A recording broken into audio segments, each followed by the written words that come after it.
Stuur Here U lig en U waarheid, laat U ons lei en U ons bring na U heilige berg en U woninge.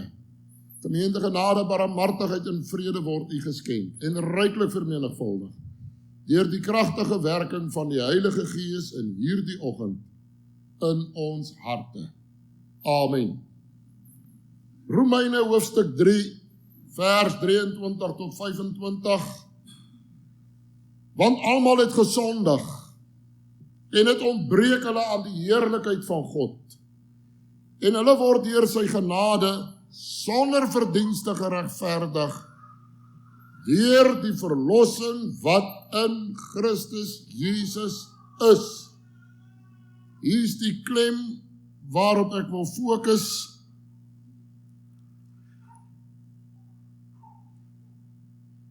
Hom het God in sy bloed voorgestel.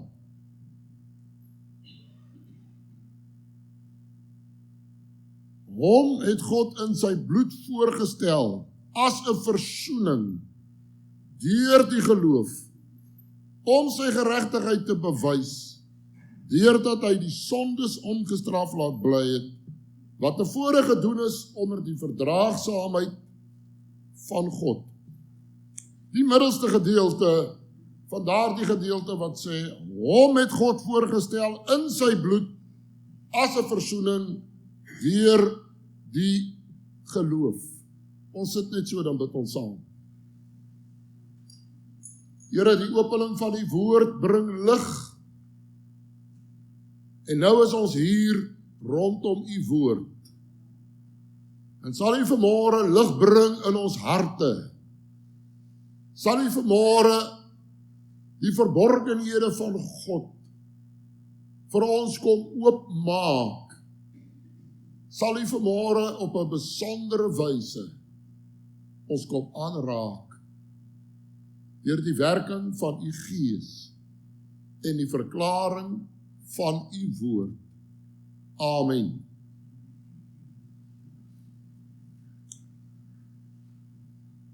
Wanneer ons met mekaar praat oor die tema waarom bloed? Dis die inleidende gesprek, dis die inleidende boodskap vir die volgende 4 boodskappe wat gaan kom. Waarom bloed? En ek gaan nou nie 'n hele pypertrail haal van waar die bloed begin tot aan die kant waar die bloed uitkom nie. Maar waarom is bloed so belangrik? Waarom is die okkulte agter bloed aan? Waarom is die afgode dienaars agter bloed aan? Waarom gebruik mense bloed met 'n verbond aan mekaar? Waarom is bloed so prominent? Waarom jaag almal bloed? Gelukkig was God eerste met bloed. So ons hoef nou nie te wonder of ons nou reg of verkeerd nie. Die res het gekopie en paste. Maar waarom was bloed vir God aanvanklik so belangrik? So belangrik dat bloed 4000 jaar vooruit gewys het deur al die offers totdat hierdie bloed in vervulling gekom het met die kruiswerk van Jesus. En van daar af het hierdie bloed geprepaid vorentoe. En ek en jy kyk terug na die kruiswerk. Ons gaan nog verder terug, ons gaan kyk in die Ou Testament na die offers. En ons kyk hoe hierdie bloed geloop het. Goeienaand vriende. En ons kyk vorentoe. Wanneer hierdie bloed tot sy volle vervulling gaan kom. Wat is daar in die bloed? Wat dit so besonders maak? Wat is daar in bloed? Dat almal bloed jag. Dat almal bloed soek. Hoekom toe Kain sy broer gekansel het? Het die Here vir hom gesê, die bloed van jou broer roep van die aarde af. ene wat vir Adam en Eva klere gemaak het, en Noag uit die ark, en. Waarom? Het die 10 pla begin met bloed, en het geëindig met bloed. Daar klomp trawante van Farao, hulle het ook gekopie en paste met die bloed, maar die laaste ronde kon hulle nie kopie en paste nie. Waarom is bloed oral ter sprake? Selfs met van die verbonde. Waarom is daar bloed ter sprake? Toe Abraham die besnydenis ingestel het, daai plek het sy regte naam, hy beskryf al die emosies en al die sintuie perfek, gil. Waarom? Hoekom is daar nie 'n ander roete wat God kon gee as die roete van die bloed nie? Selfs in die offers was hierdie bloed so prominent, so belangrik, dat daar meestal in aanbidding ook iewerste bloed ter sprake was. Hoekom? As ons na die offers gaan kyk, dan sien ons daai offerdier se bloed is eers uitgehaal. Dan is daar die dier geoffer. En dan is daar gehandel met daai bloed, met bepaalde voorskrifte en maniere, waarin hulle met daai bloed gewerk het. Kom ons werk hulle gou 'n bietjie deur, ek wil net gou hierdie ouetjie bietjie hier reg kry. Ek wil gou vir julle 'n paar gedeeltes daar deurwerk. Ons lees in Eksodus 24 en ek gaan nie elke keer al hierdie verse lees nie. Al die verse is op die skerm, dis op die beeld, as jy jou foon later oopmaak, kan jy dit daar kry. Ek gaan nie al die verse lees nie terwille van die tyd. Maar ek wil net hier en daar fokus en ek gaan dit sommer highlight. Toe Moses die bloed geneem het, het hy dit in die komme gegooi, die helfte daarvan. Sê die Here vir Moses, hy het die helfte van die bloed in die komme geneem, en die helfte het hy teen die altaar uitgegooi. En dan lees jy 'n bietjie verder, weer het hy dit gedoen. Ons lees daar by Eksodus 29:12. Hy het die bloed geneem en hy het dit teen die altaar gestryk, die oorige bloed het hy onderkant die altaar uitgegiet. Regdeur was hierdie bloed geneem en daar's iets daarmee gedoen. Die bloed is nie verbrand soos met die offer nie.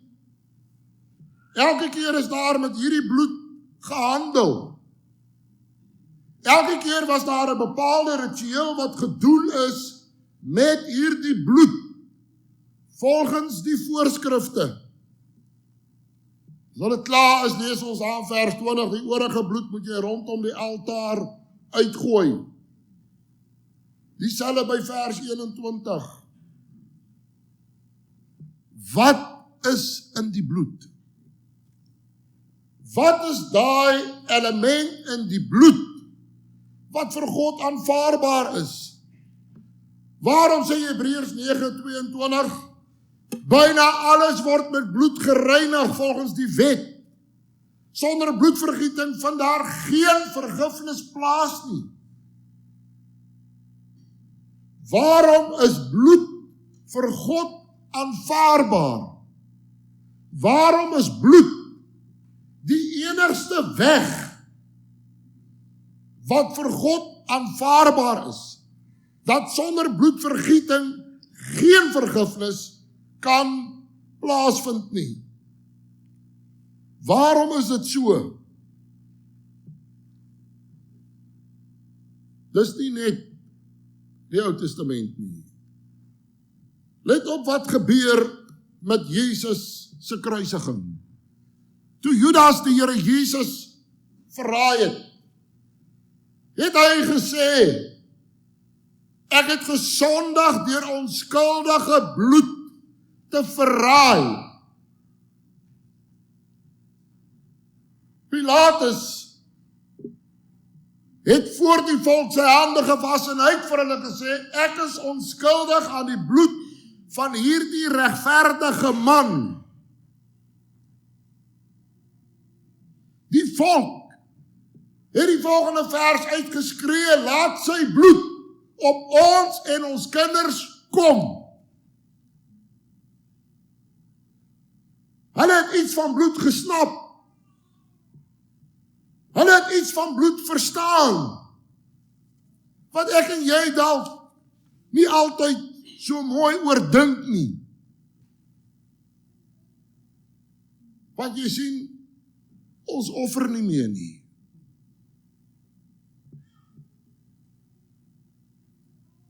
Nou kom die Here Jesus die aand voor sy kruisiging, voordat almal geskree het, laat sy bloed op ons en ons kinders kom. Lees ons dat die Here Jesus daar in Matteus 26 vers 27 tot 30 kom die Here Jesus en hy praat met sy disippels en jy kan dink watter ernstige, intense oomblikke was hierdie gewees. En hy sê vir hulle, drink uit hierdie beker, dit is my bloed. En hy gaan voort en hy sê vir hulle, dit word uitgestort tot vergifnis van sondes. En let op hierdie woorde wat Jesus vir hulle sê, ek sal van nou af nooit meer van hierdie vrug van die wynstok drink, tot op daardie dag wanneer ek het nie saam met julle in die koninkryk van my Vader sal drink nie.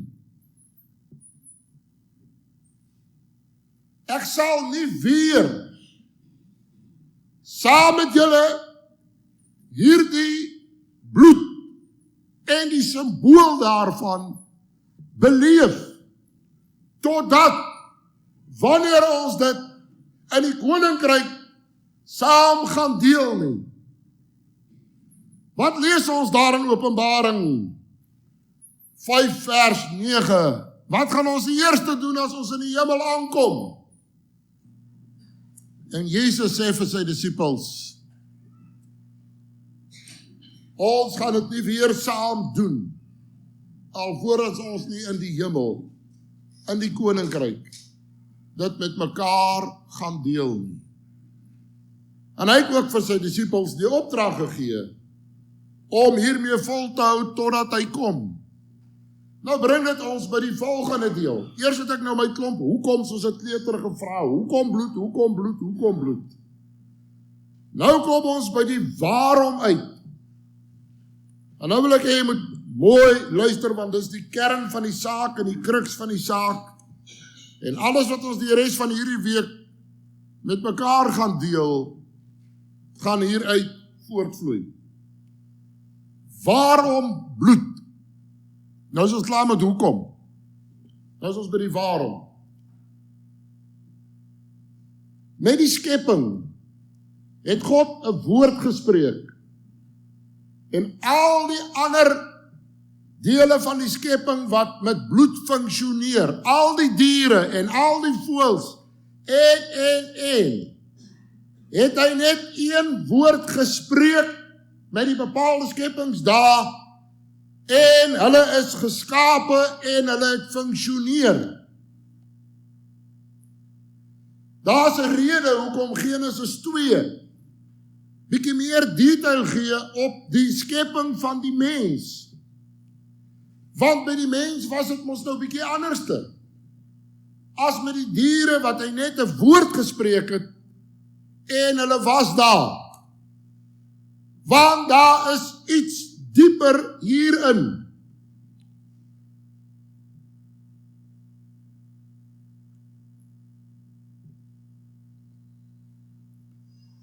Die Here Jesus het met sy eie bloed het hy kom betaal vir iets wat hy met die skepping in die mens ingesit het. So daar was iets in die skepping van die mens wat 'n koneksie gehad het met God se bloed, met iets van God, wat niks anders in die skepping gehad het nie. Hulle was goed genoeg om net 'n woord te spreek en het was so, en het was goed, en het was aand, en het was môre die soveelste dag. Maar, die bloed van Christus wat homself geoffer het, bring die mens op 'n ander plek. wat ek en jy bietjie op moet fokus. Wat het daar by die skepping gebeur? Wat het daar plaasgevind? Ons lees ook daai gedeeltes, julle kan dit lees, baie van die gedeeltes gaan ek nie lees nie, ek sit dit net op, want as jy later daarna gaan kyk, kan jy daarna kyk. Handelinge 17:26 sê, God het uit een bloed al die nasies van die mensdom gemaak. Uit een bloed, almal. Ons lees in Maleagi 2:15, dan ek weet julle ken hierdie teksverse. Het hy dan nie een mens gemaak nie, hoewel hy gees oorgehad het, en waarom die een uit die geslag van God gesoek? Daar het iets gebeur met die skepping, wat die mens die kroon van die skepping gemaak het. Daar het iets met die skepping gebeur, wat die mens laat uitstaan, bo die res van die skepping. En daardie iets was, God het 'n geslag van homself gesoek. Dis Genesis 1 wat sê, laat ons mense maak na ons beeld, na ons gelykenis. God het hierdie mens anderste gemaak. En daarom is daar iets in die mens wat vir God baie, baie belangrik is. En dis ons bloed. En daardie bloed het uiteindelik Christus se bloed gekos. Al die bronne wat ek gelees het, dit het my 'n rukkie gevat om by hierdie antwoord uit te kom, want ek soek die antwoord in Levitikus 17 vers 11, en ons kry dit in vers 14 ook, ons gaan nou daarby kom. Maar die Bybel sê, die siel van die vlees is in die bloed.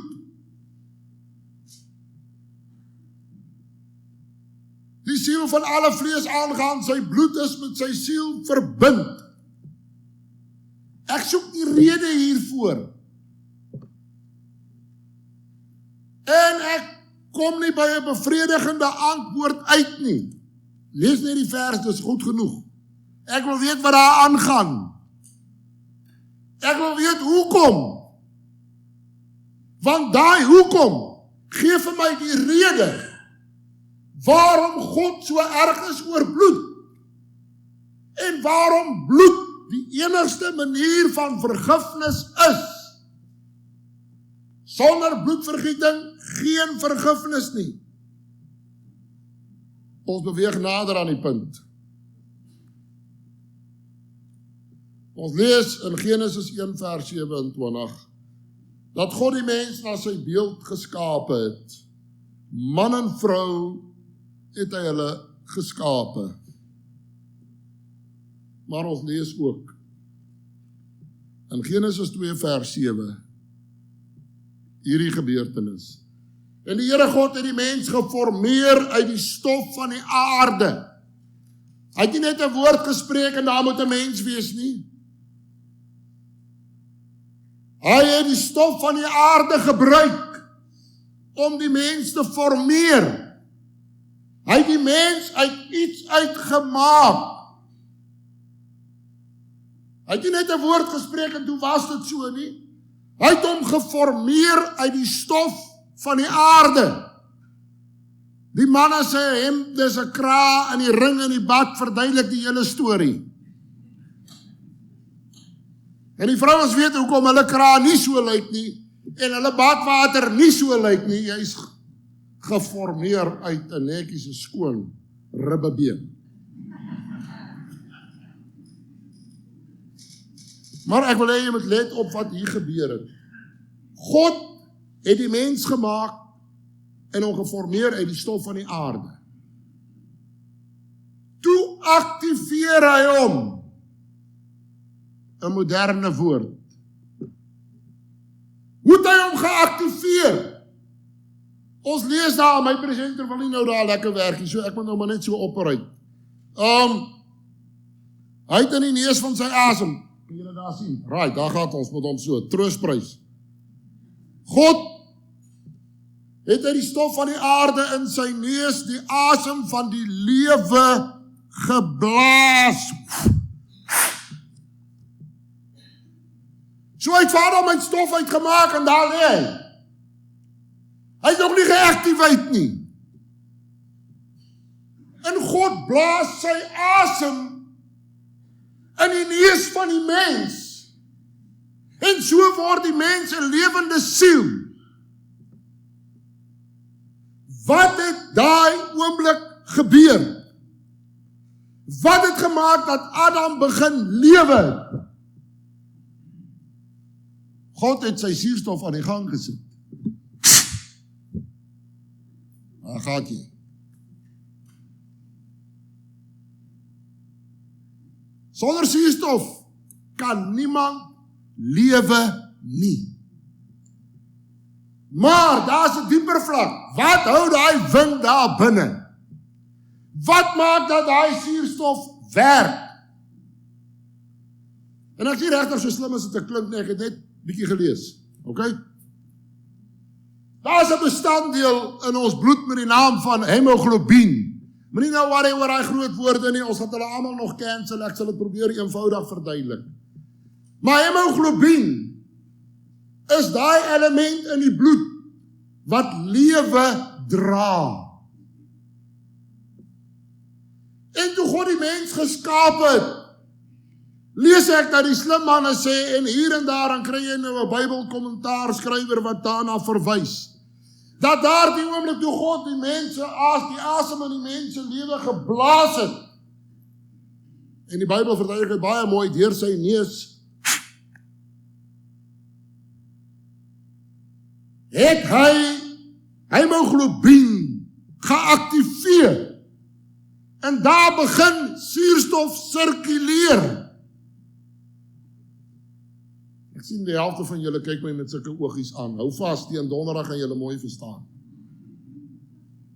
So die mens 'n lewende siel geword. Hierdie element wat van God afkom, het God in die bloed geplaas. Hierdie bloed is van God afkomstig. En die lewe in die bloed het ook van God afgekom. En die dag wanneer ek en jy hiervan af vertrek, sê Prediker 12:7, die stof sal na die aarde te terugkeer soos wat het gewees het, hy het die mensheid stof geformeer, die stof gaan terug na die aarde soos het gewees het, en die gees na God terugkeer wat het gegee het. Die lewe, wat God in die mens ingeplaas het,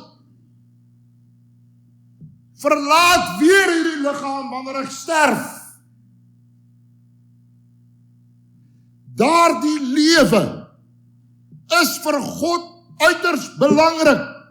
En daardie lewe is aan die bloed gekonnek. Al sterf hierdie stoffelike en al bly hierdie aardse bloed agter, lewe ons siel vir ewig.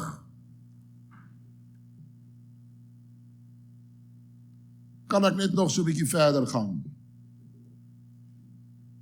Ek lees die forensiese ouens wat op tonele werk en met bloed werk. Stap 1 is om te bepaal, is dit mensbloed of is dit 'n dier se bloed? Daai druppeltjie bloed wat hulle daar kry, word in die lab ondersoek. En waarna word gekyk? Is daar hemoglobien in? Dan weet ons dis mensbloed. Daar's diere wat ook hemoglobien het, maar dis nie dieselfde samestelling. So nommer 1 was daar nou een of ander situasie en daar was nou diere betrokke en die manne het nou gaan jag en toe is daar nou ewe skielik hierdie skiet ongeluk en laal het die ou oor hulle dood verby en nou moet ons nou bepaal wat. Daar is geweldig baie antwoorde wat in hierdie diepste wese van lewe lê. Hemoglobien. Moenie probeer om daai woord te onthou nie, los hom. Die mediese ouens wat hier is, hulle verstaan hom. En daarom is dit die element wat vir God geweldig belangrik is. Want dis ook hierdie element wat met die sondeval beskadig is. Dis hierdie element wat deurgeloop het met die sondige natuur. En daarom lees ons in Romeine 5 vers 12, so sonde deur een mens in die wêreld gekom het, so het dit deurgedring. Ons lees dit in Romeine 3 vers 23 tot 25. Ons lees dit in Romeine 6 vers 23. So kan ons aangaan.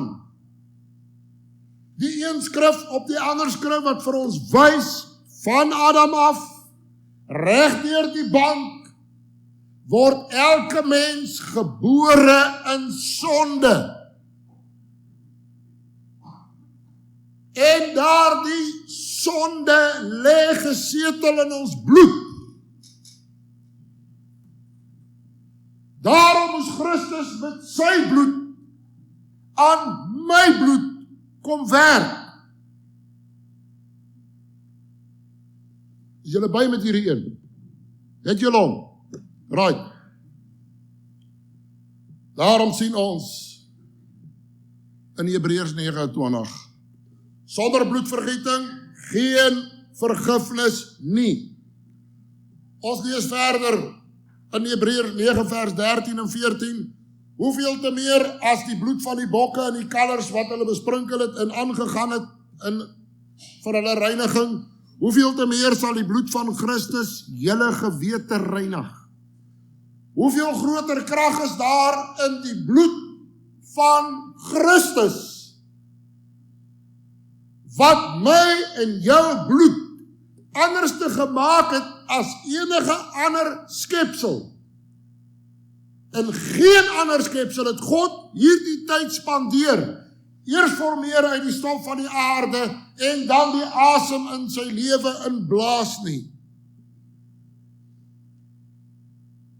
Om werk te maak met hierdie sondige natuur waarin die hele wêreld gedompel is, moes Jesus met sy bloed kom werk maak aan hierdie sondige natuur. En sy bloed moes van 'n beter kwaliteit wees as die waarvoor hy mee moet werk.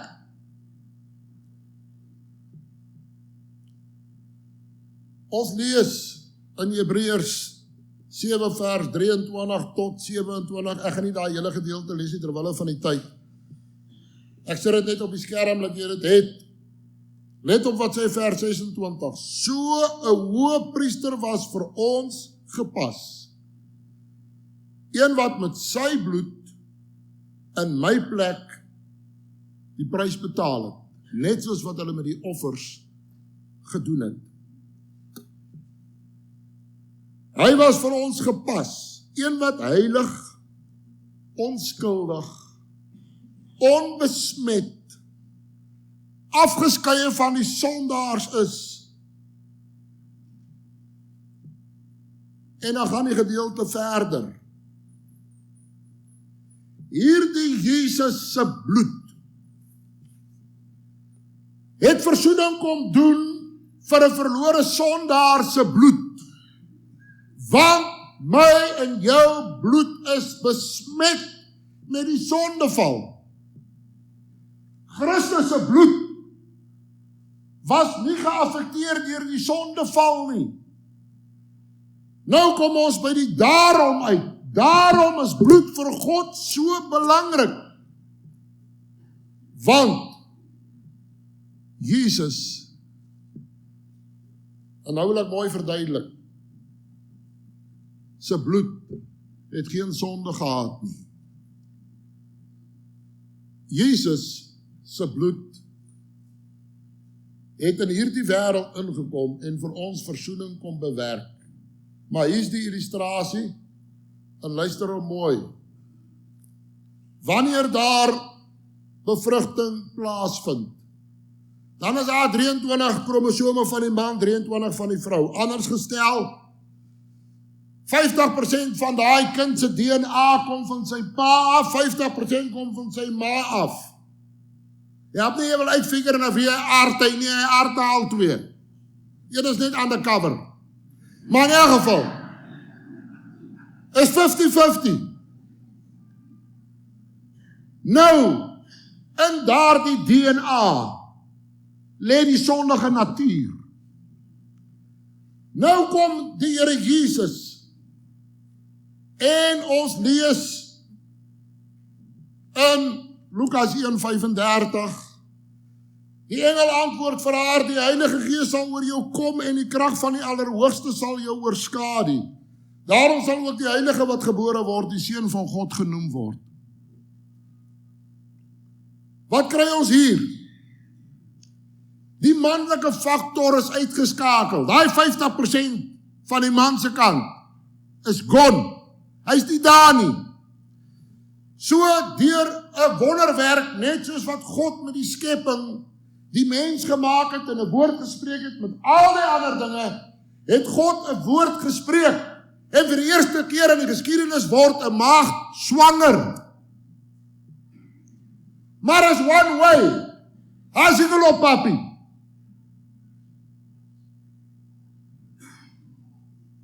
Daai ander 50% gene bestaan al van voor die grondlegging van die wêreld af. Daarom het Jesus nie nodig gehad om 'n aardse pa te gehad het nie. Want hy bestaan van ewigheid af. Hy het reeds sy goddelike DNA. Kan jy verstaan hoekom was hulle van dat Jesus nog 'n klein seentjie was so verbaas, waar kom hierdie kind se kennis vandaan? Hy kan skaars praat as hy in die tempel tussen die geleerde menere en hy gesels en redeneer met hulle. En hulle almal,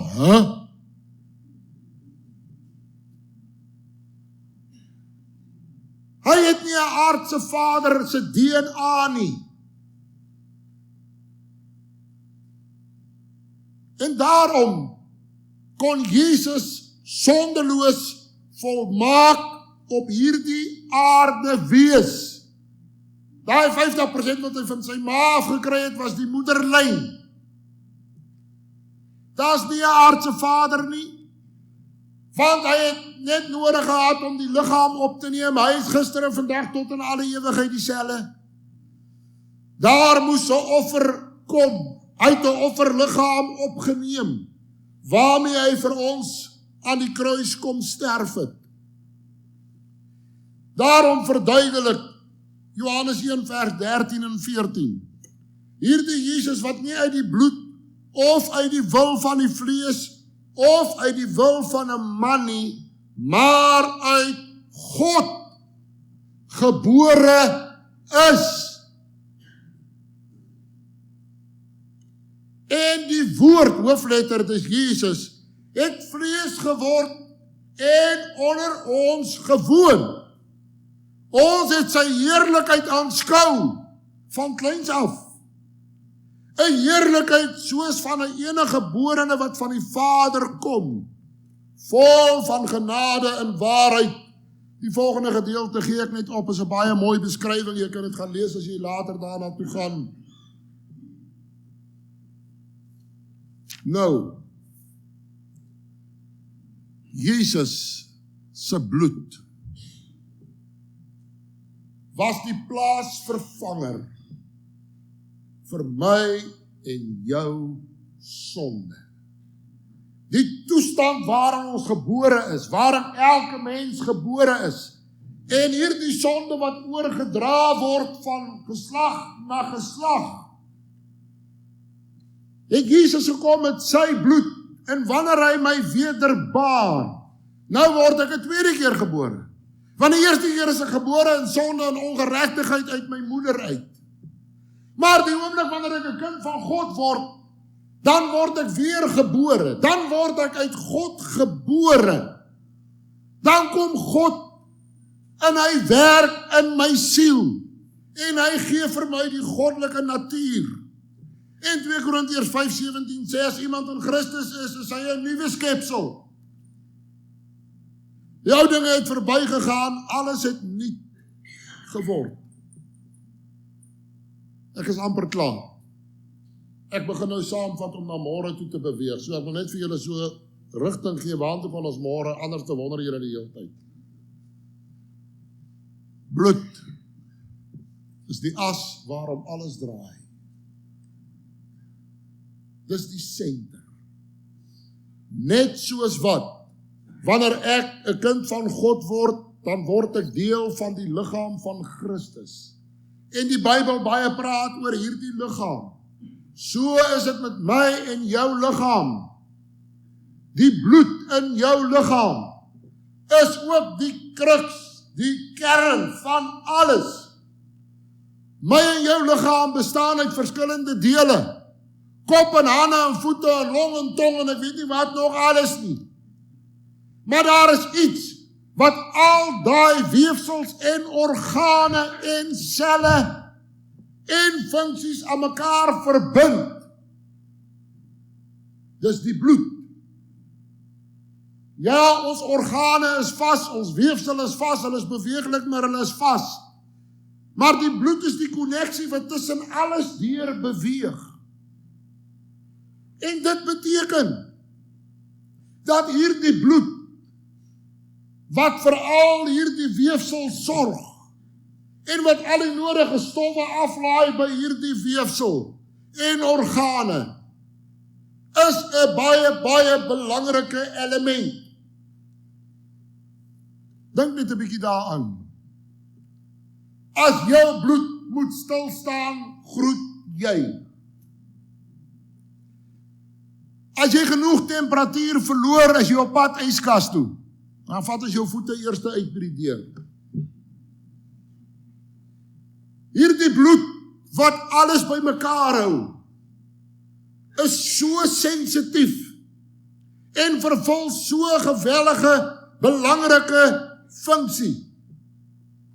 As hierdie bloed nie sy werk kan doen nie, het ons 'n probleem. As jy bloed verloor, is jy op pad uit. Jy gaan nie regkom sonder bloed nie. As jou bloed ongesond is ek en jy siek. Alles draai om die bloed. So nou is dit nie meer so vreemd, laat die offer so groot ding maak van die bloed nie. Nou is dit nie meer so vreemd, dat alles in die Bybel net oor bloed regdeur tot aan die kant uit nie. Want bloed is die kern van alles. Die kondisie van jou bloed bepaal jou kondisie. Bloed lieg nie.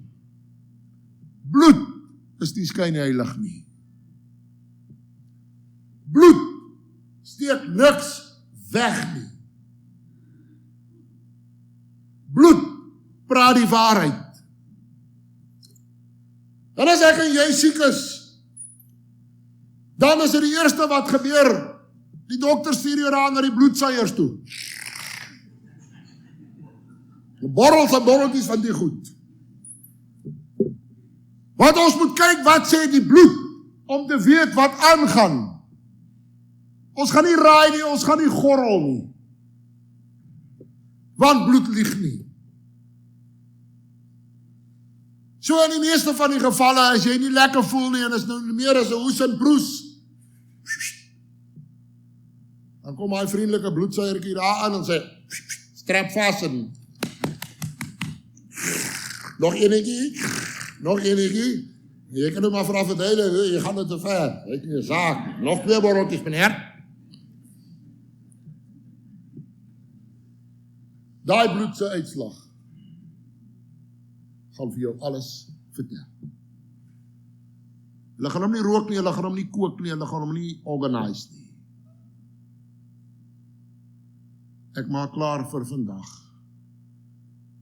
Ek en jy gaan in hierdie week 'n geestelike bloedtoetsie doen. Julle gaan elke dag hier kom sit, dan trek ons gou bloed. Maar meneer worry nie, daai nurse het 'n skerp naald. Nee. Ons gaan hierdie week die volgende boodskappe in fokus. Wat is daar in bloed dat bloed alles vertel wat in jou diepste binneste aangaan. En dat ons dit gebruik om onsself voor die Here oop en bloot te stel. Dat die Here vir ons kom uitwys wat gaan in my bloed aan. Nie wat is hier voor wat so mooi lyk en die haartjies mooi gekam en die das mooi reg sit. Hy bloed gaan niks help as die bloed nie lekker is nie, as hy nie lekker nie, klaar.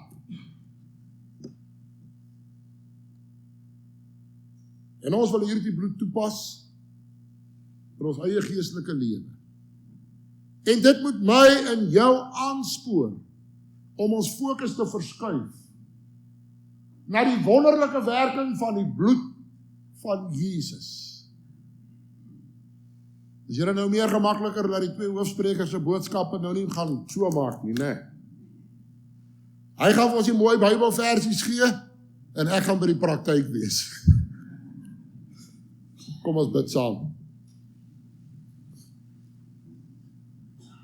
Here, dankie vir u kosbare woord. Dankie vir die wonderlikheid van hierdie woord. Dankie vir hierdie goed waaroor ons nog baie moet praat in die week en al die elemente wat dalk nou bietjie vreemd op die ore val. Sal u die naprediker van hierdie woord wees? Sal u vir ons help om hierdie woord te oordink?